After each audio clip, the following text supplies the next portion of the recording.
Bonjour, j'espère que vous allez bien. En tout cas, moi, ça va. Donc, très content de vous retrouver dans cette nouvelle vidéo. Donc, je vous souhaite à tous et à toutes une très bonne et heureuse année 2022 avec plein de bonnes choses et notamment retrouver nos libertés.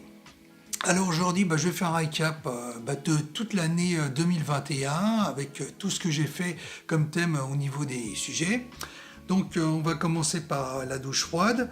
Donc la douche froide, ça j'en ai parlé, donc pour ceux qui ne savent pas ce que c'est tout simplement s'exposer au froid, donc ça consiste à prendre une douche froide, un bain froid, ou même pour les plus téméraires de se mettre dans un lac froid. Donc tout ça, ça va permettre de stimuler le corps, c'est-à-dire que ça va le renforcer, le booster, donc ça va également améliorer la circulation sanguine, renforcer le cœur, mais aussi, dans une moindre mesure, aussi booster l'hormone de croissance. Bon, ce qui n'est pas non plus déplaisant dans notre sport. Et qui plus est, ça protégera aussi des maladies hivernales traditionnelles que l'angine, le rhume et autres maux qu'on chope en plein hiver. Donc, ce qui n'est pas plus mal parce que ça permettrait de s'entraîner sans encombre. Alors ensuite, j'ai fait une autre vidéo sur les compléments alimentaires, enfin mes nouveaux compléments alimentaires, donc qui sont la BCA 4.11, donc qui est beaucoup mieux que la 2.11. Donc BCA qui t'apporte beaucoup plus d'endurance musculaire, donc ce qui est très bien pour boucler ta séance comme il faut et travailler en qualité, mais c'est encore plus intéressant si tu fais des séances à haut volume. Là, ça prend toute son importance. Et j'avais complété ça aussi par de la glutamine, ce qui permet évidemment de protéger le système immunitaire, donc de ne pas être malade, là aussi ce qui n'est pas déplaisant, mais aussi de favoriser la récupération musculaire. Donc ça aussi c'est important, parce que comme tu le sais, le repos, ça contient une part non négligeable aussi dans la progression, mais aussi dans la performance des séances. Alors aussi, j'avais parlé des points faibles en musculation, parce que les points faibles, malheureusement, on ne peut pas y couper, on en a tous. Alors on peut en avoir un, on peut en avoir deux, voire pour les malchanceux, on peut en avoir trois. Mais bon, tout ça, ça peut se régler sans problème. Et j'avais donné justement la solution de diviser son entraînement de 8 répétitions pour un groupe musculaire tel jour et le même nombre de séries, donc de 8 séries, pour un autre jour, ce qui permettait aussi d'avoir un tonnage plus important et de justement réguler ce point faible qui empoisonne la vie et puis qui se voit. Donc c'était aussi une technique pour remédier à ça. Alors, j'avais aussi évoqué la ventousothérapie, donc qui est une méthode de soins, donc qui concerne principalement les traumatismes liés au sport au niveau du cou, mais aussi du dos. Donc ça se passe par l'application de plusieurs ventouses sur le dos. Donc tout ça, ça permet d'avoir une meilleure circulation sanguine, ça permet de détendre le muscle, ça permet également d'apaiser le système nerveux. Donc il y a beaucoup de vertus par rapport à ça. Donc ça, c'est aussi intéressant, mais surtout, ça permet aussi de récupérer plus vite de la fatigue. Donc ça, c'est pas négligeable. Alors évidemment, dans tous les cas, l'idéal, c'est de s'adresser à un professionnel. Alors, j'avais parlé également, pour les débutants, de sécher. Est-ce qu'on doit sécher la première année lorsqu'on fait de la musculation ? Pardon, je remets ma mèche.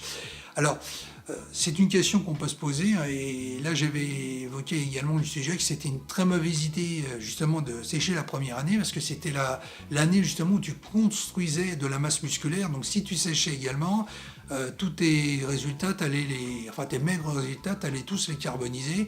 Donc ça, c'était pas non plus le but recherché. Donc c'est pour ça que dans ce que je développais, je disais plutôt d'attendre 3 ans avant de faire une sèche, histoire de s'être construit une bonne carapace musculaire. Et quand je dis sèche, je devrais plutôt dire, à mon sens, plutôt un dégraissage pour éviter justement de perdre ces acquis musculaires. Donc dégraissage qui permet de perdre un peu de graisse et de la flotte, mais sans perdre la totalité des acquis. Ce qui est aussi très important pour durer dans le temps, parce que si tu n'as plus d'acquis, tu n'es plus motivé et finalement tu lâches tout. Donc c'est pas non plus ce qu'on veut.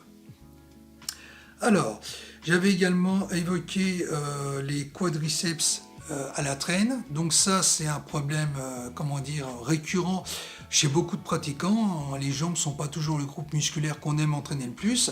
Bon, faut le reconnaître, hein, c'est long, c'est épuisant, c'est pas toujours le groupe préféré, on va dire.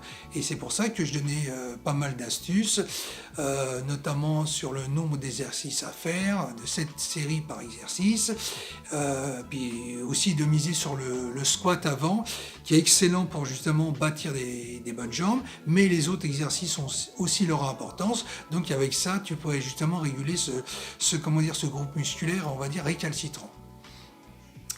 Alors ensuite, j'avais également parlé du volume d'entraînement. Parce qu'on peut être plus ou moins perdu et savoir quel volume il faut favoriser. Donc le volume d'entraînement classique, tu le connais, hein, c'est de faire 12 séries de travail par chaque groupe musculaire, ça tu le sais. Donc après tu peux découper ça en 8 séries par groupe musculaire 2 fois par semaine, ça te fait un tonnage de 7 séries, ce qui est pas mal. Ou alors tu peux travailler à très haut volume. Donc ça, c'est à toi de voir en fonction de ton temps, ta récupération, tes objectifs. Mais avec tout ça, justement, tu peux trouver le bon schéma en termes de volume de travail. Et enfin, pour le dernier, donc j'avais abordé un home gym à tarif abordable.